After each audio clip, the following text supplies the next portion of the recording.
Hello. Here we are with a nice game of OblivAeon. I don't have a lot of time, so I want to win this game in one round or less. Let's see what I can do. We have Boar. That seems like trouble.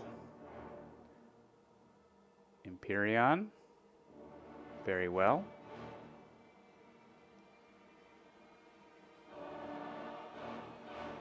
What might happen here at the start of this game?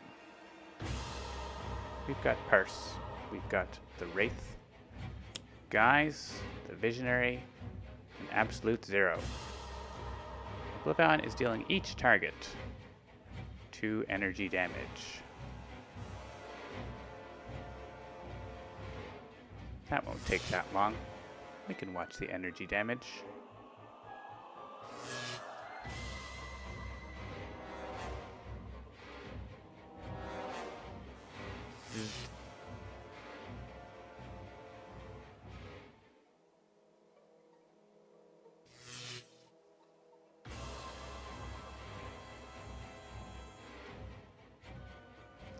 Everyone is being sent to the second battle zone. Perhaps this was a lucky break.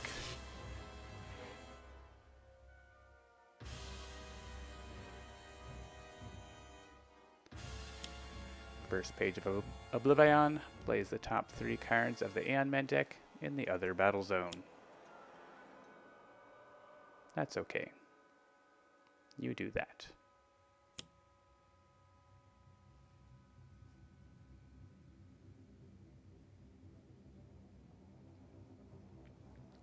And now the shield says, at the end of his turn, he moves to the second battle zone, and each target deals itself 2 infernal damage.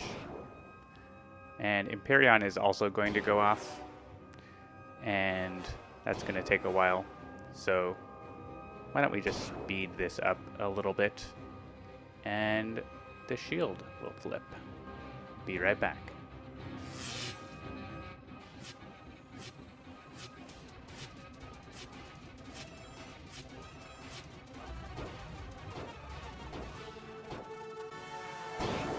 Alright, that was entertaining. The shield flips. We go to Parse's turn. All Parse wants to do is play Critical Multiplier. So, that's all she needs to do. Thanks, Parse. You've been great. Indispensable, really. Next up, Freedom 5 Wraith. Freedom 5 Wraith is going to Throat Jab OblivAeon now that the shield isn't flipped.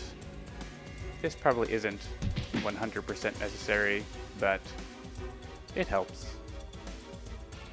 Makes it simpler. And the Wraith will use her power, Clandestine Funding. And that's about it for the Wraith this turn.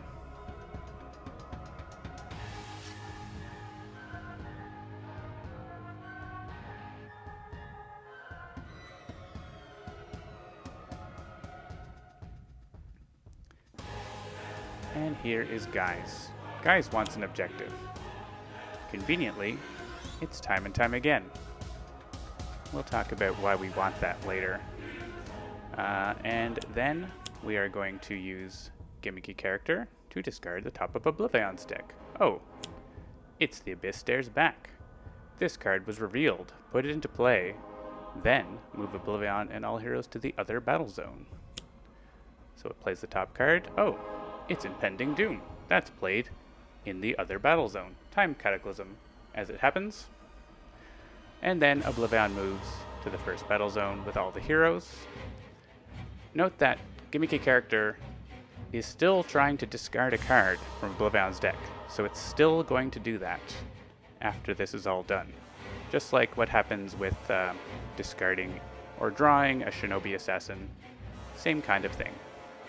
Oh, it's another Abyss Stares Back. Weird. I guess we're going to move everyone back to the second battle zone for some reason. I guess that might be convenient. A focus of power, oh well. That is something.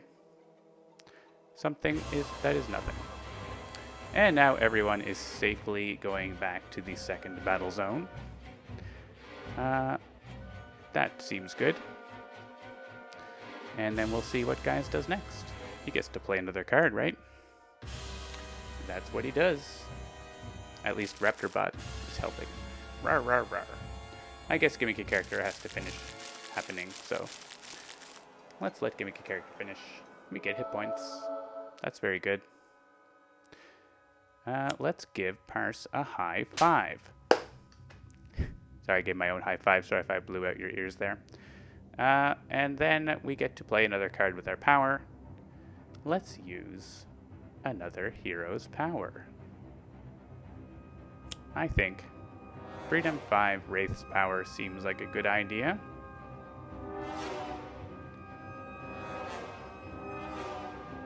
That lets us draw a card. Awesome. Oh, also, whenever I draw a card, I may discard a card for another player to draw a card. But wait. When the Wraith draws a card, she may discard a card to let another player draw a card. I wonder what could happen here. Oh, Guys drew a card. Oh, since he high-fived Parse, he gets to increase damage dealt, the next damage dealt by a target. Let's choose the Wraith to draw a card. The Wraith draws a card, so the Wraith now can discard a card to let someone else draw a card. I think you might see where this is going. See, we're using the this turn functionality to let that happen. And Guys is going to discard a card, which increases the next damage dealt by Guys by 1. Now, you have to do this about 10,000 times. So we're going to kind of skip back past that a little bit. We need to do that about 10,000 times for Guys and about 180 times for Visionary. So, yeah. So I cleared that so I could give a boost to Visionary as well. That's important. And so both of us are going to have damage boosts. Guys is going to have about plus 10,000. Visionary is going to have about plus 180. And as long as Guys gets a damage one-shot in his hand by the time this all finishes, we're happy. We can carry on.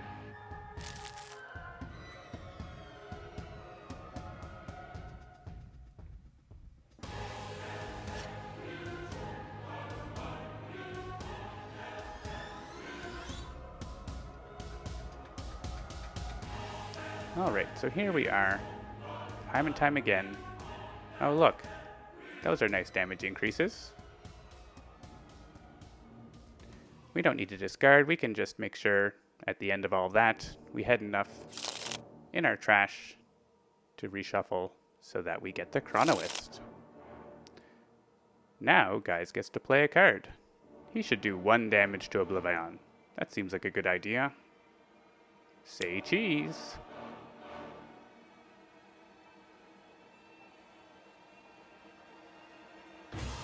Lethal selfie! And let's not remove Time Cataclysm, but the Court of Blood. See you later, Court of Blood. Sorry we accidentally won too hard. It's not my fault. Oh, there's Throat Jab doing the work. And now OblivAeon continues to not be able to deal damage. Play some Aeon Men. I'm sure that will help.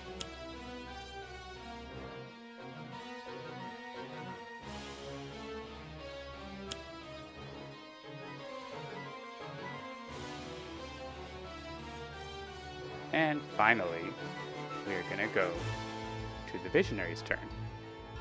The Visionary has an important job, 2 important jobs.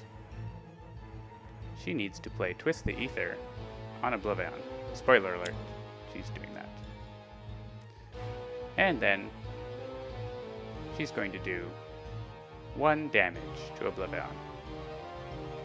Oops, 180 something damage to OblivAeon. Convenient. OblivAeon flips to the 3rd page. We draw a bunch of cards that I'm sure we're going to need. And OblivAeon is going to flip and leave this battle zone and go to the other battle zone, which seems like a real nice safe place for OblivAeon to go to. Also, we could, increase damage dealt by another 10,000 if we wanted right now, but I don't think we need to do that. We just skip that.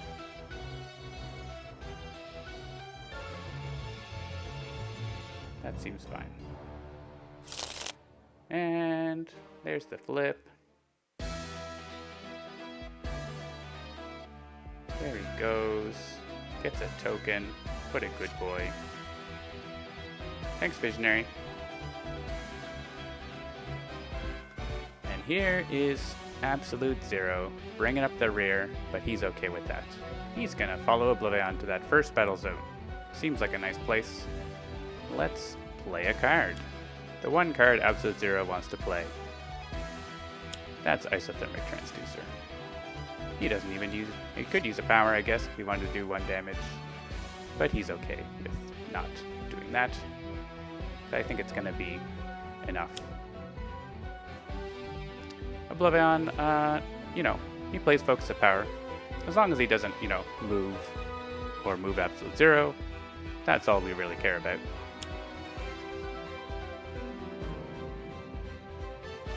Hey, look.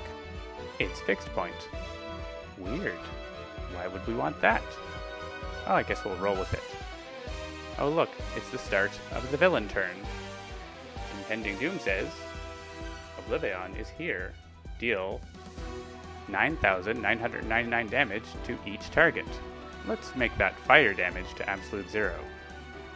Let's make it an even 10,000, just for a nice thing. Absolute Zero is at minus 9,991 hit points. He can shoot out cold damage to put OblivAeon at minus 9,880 hit points. Impending Doom's indestructible. That's probably okay. Reality Altered. The Scions strike back, and they destroy Fixed Point. Oh no! What's going to happen? Looks like OblivAeon is going to be destroyed. And that is one way to defeat OblivAeon in 1 round.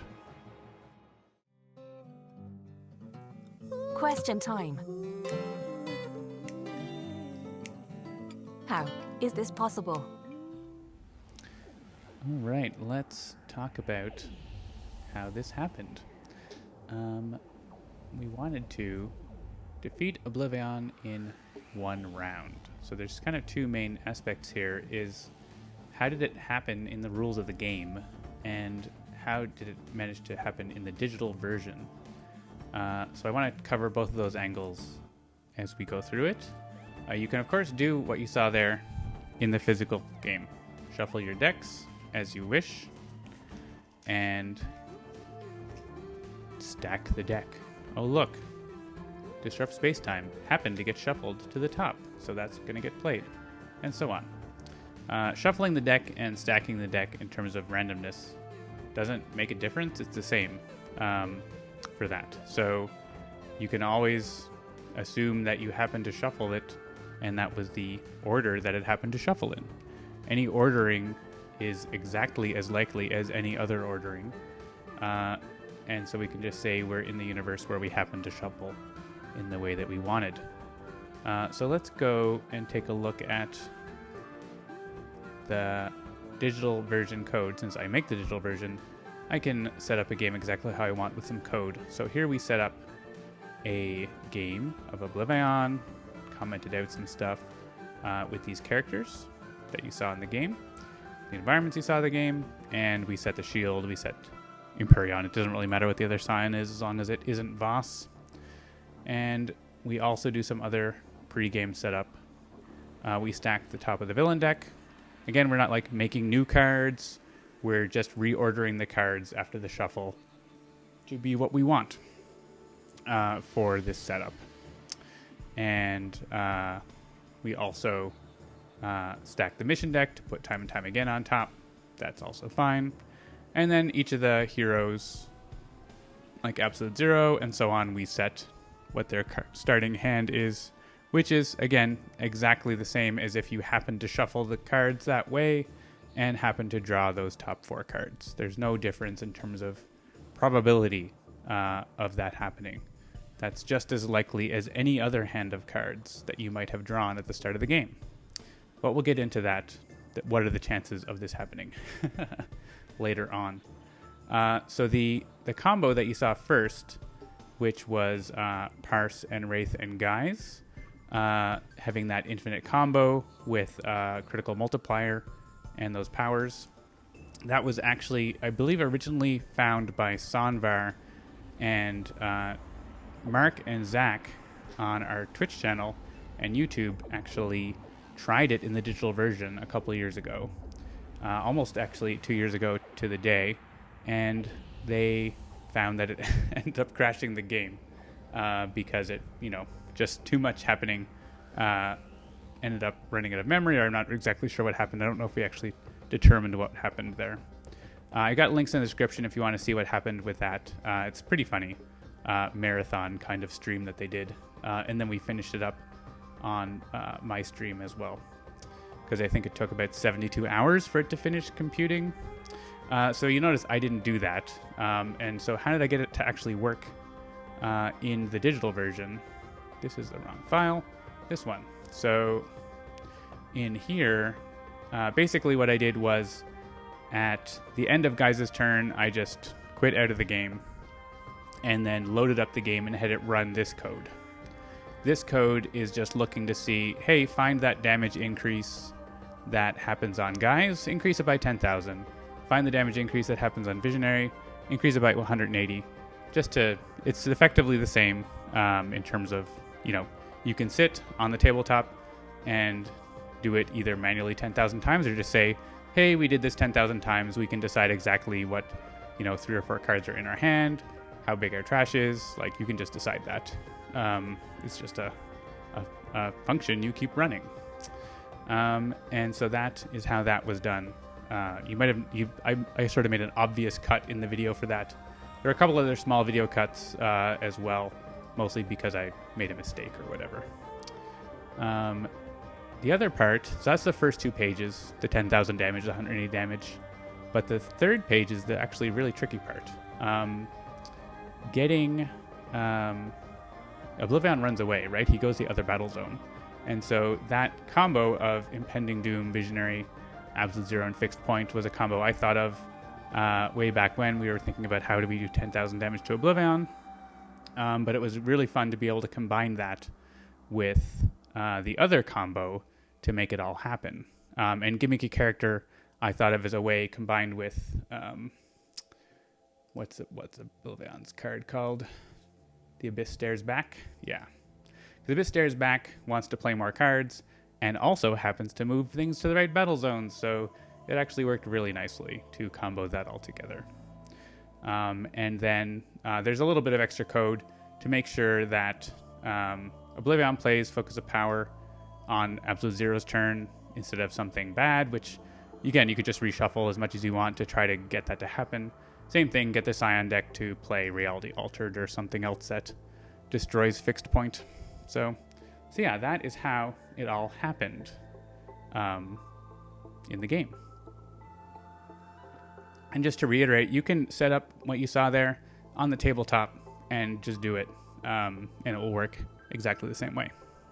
What are the odds this could happen? So you're probably wondering, what are the chances that that could actually happen? That all those cards would be in the exact right order and, it would all work. This is certainly not the only way to do this. There are more paths or routes or whatever you want to call it to accomplish this. And even this is just the first way I thought of doing this. And it worked out. So I'm going to pull up a little spreadsheet. So I actually had a call last night with Mark, LogicDolphin, and talked through some of this math to figure out these numbers. And so thanks to LogicDolphin for helping out with this. So for each of these steps, we're going to talk about what is the condition. So the first thing is OblivAeon needs to play Disrupt Spacetime. That's very important, right? We have this shield that we can flip on the first turn, but OblivAeon has to play Disrupt Spacetime for it to work, and which is a very simple. There are 3 copies of it out of 25. There's no other card that will work that way to do what we want. So, well, except if you want, there's another way you could do this through Heir to Nothingness. I'm not going to spoil it if you want to think about that and how might that work. It's not, there's a few other things you have to set up, but it could work. So think about that. So that's a 12% chance. And actually, this is an interesting thing because when I play OblivAeon, which I do quite often, I notice that this shield will self-flip about 10% of the time. And that's because of this. And then next up, we need Parse to make sure that she has critical multiplier in her hand, which is actually a pretty good chance, about 30% chance. This bottom bar. Here we go. If we played Fuchsay Parse, you could have an extra chance at having that card like on the bottom of your deck.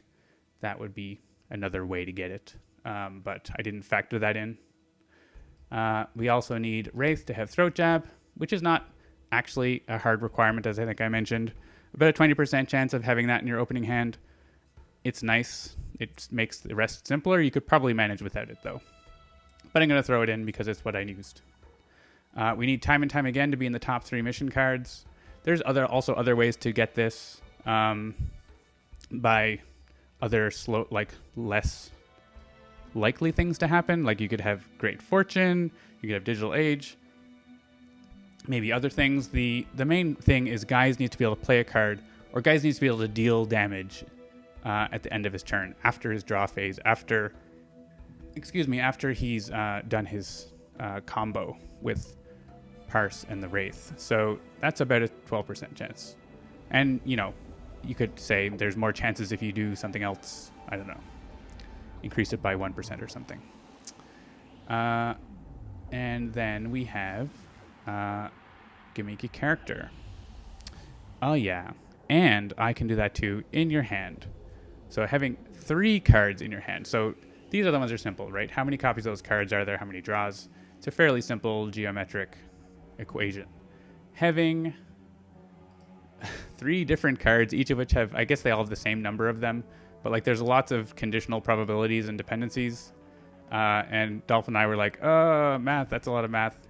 And so we just ran a Monte Carlo. And so actually I can pull that up. So this is the one with Guise, where I just make 100,000 games. We start a game and we check to see, do we have one of those cards in our hands, of all those cards in our hands. And we count how many times, and it happened about 1% of the time, which actually I happened to guess. When I first did it, I was like, I'll just guess this. It seems about like a 1% chance, and it was like a 1.01% chance. Like I guessed very accurately. So I feel good about that. We could also, of course, have extra card draws, so maybe that chance could be higher, but that's fine. The next thing we also did with Monte Carlo, which is controlling the top 4 cards, or 3 and a bit cards of OblivAeon's deck, because we need Abyss Stares Back, Impending Doom, Abyss Stares Back, and then something else innocuous. I guess, yeah.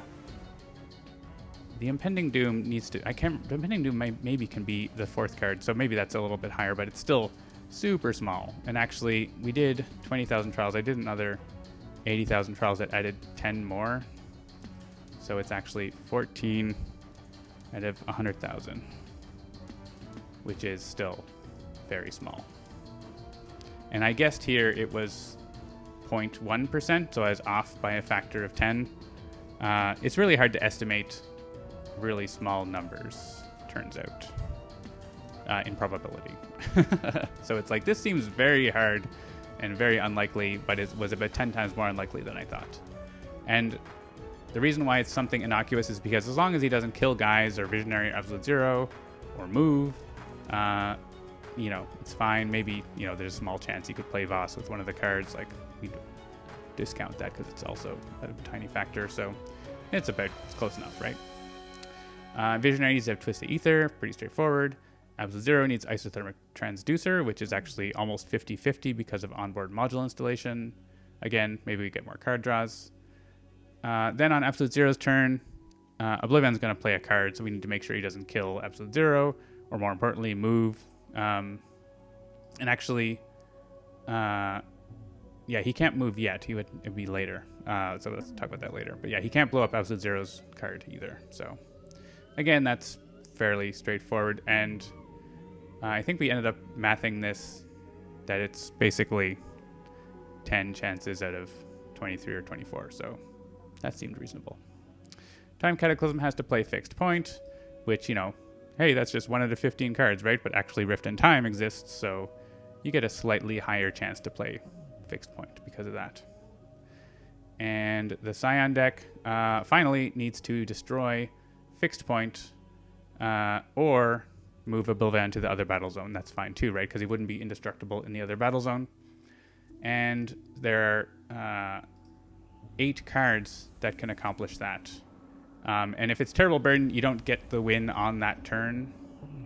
I guess, yeah, actually, no, that's playing Terrible Burden right now. You can also get Terrible Burden, yeah, not on that turn, on the next Scion turn. So that's why it's noted here. So yeah, it's actually a little more complicated than just 8 out of 25, because it's that you have to say that he doesn't play Terrible Burden this turn, but he does on the next turn, or the Scions do, that is. So anyways, it's about a third chance. And so to get everything to happen, you have to multiply all those numbers together. And that number becomes very small. Point, many zeros, something percent, which is, if you look at odds, it's, did I change some? Oh yeah, the numbers changed here a little bit, because that changed from 4 out of 20,000 to 14 out of 100,000, which is less. But anyways, if you think of odds like, oh, it's 5-1 odds for whoever to win. This is 800 billion to 1 odds, which isn't anything that you have a frame of reference for, because anything that is that unlikely is, is not going to be something that has probably happened in the realm of existence of humans, because, 1 in a million is like billions of times more common than that, or whatever. So that's a lot. It's a lot. It's almost 1 trillion to 1. If we think about, a way I was thinking about this was, not -4, 40 or 39, so if you write down heads or tails 39 times or 40 times. Just write heads, tails, heads, tails. Any sequence you want. Doesn't matter if it's all heads, doesn't matter if it's all tails, alternating, doesn't matter the sequence. Pick a sequence, then flip the coin that many times. The odds of drawing the cards in this order are the same as getting that right. So hopefully that gives you an idea of the scope of guessing, 40 coin flips in a row is actually very small chance of that happening. And it doesn't matter what the sequence is. That's important. It doesn't matter if they're all heads. That's just something our brain does, is trying to find a pattern where there isn't. So yeah, that's the odds. And someone is going to ask, could we make this a weekly one-shot? And the answer is probably not. So to find a weekly one-shot, the code is very similar to this, where I basically, instead of number of trials like this, I send in, I is the random seed, like this. I can actually do this. Pass in the random seed and end up using that random seed if it meets the conditions I want. If we included all of these conditions that we listed here, for a 50% chance of actually finding it, we'd have to check, half of these. So 400 billion seeds, or before it was 300 billion when I was doing some math before. And, assume each try takes 1 millisecond. So you can search 1,000 every second, which actually, it's not that fast. But assume it's that fast. That would still take 10 years to maybe half chance find one. So it's a lot. And another thing is that here we have, that's like 300 billion or 400 billion or whatever things, failures to successes. Well, the seed's a 32-bit integer. There's only 4 billion of those. So it's actually very, very likely that there is no seed in the computer representation that would do that. So that is a possibility, that because just, computers can only store numbers to a certain length. I mean, you can do longer, but like practically you don't do that. And so there's limitations in terms of that it's very likely there is no random seed that would do this. It's possible, and it's, if we were using arbitrarily long number storage for a random seed, then it would be possible for sure, but it would also take decades to find. So we're not going to do that. And it would be much faster to program a thing that actually stacks the decks, which is not a thing that we do. So there you go. Don't try to bring this to Vegas, I guess, is what I'm saying. Why would you do this? Good question. Because I'm a nerd and I like doing nerdy things. That's probably why. It all came out of a little Discord conversation. Let me pull that up. Where Fosuke was thinking about, did we do a possible round 1 OblivAeon defeat? And, is that possible? I was thinking about it in that discussion. Zoom that up. I said, yeah, like the real problem is that he runs away. So how do we deal with that? Like defeating the first 1 and 2 is like actually not that hard. With the infinites and other things available, there's more than one way to do it. And so, yeah, how do we get him to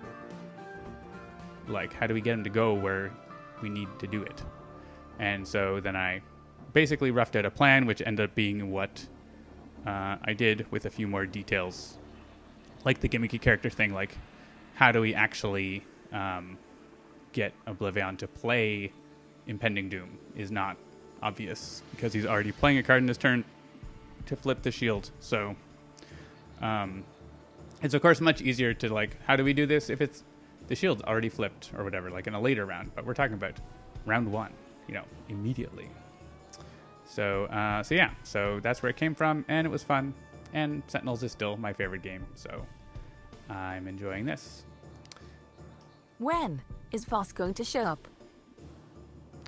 That is left as an exercise for the reader. Who are you anyway? Well, here we are at the end of this. I am John, also known as Migrant Programmer or Migrant P. I'm the lead developer of Hannelarbor Games.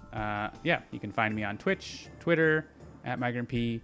Mostly I stream and do things with as part of Hannelarbor Games. Sometimes I do my own things too, like this, because this is a for fun thing and not part of the company.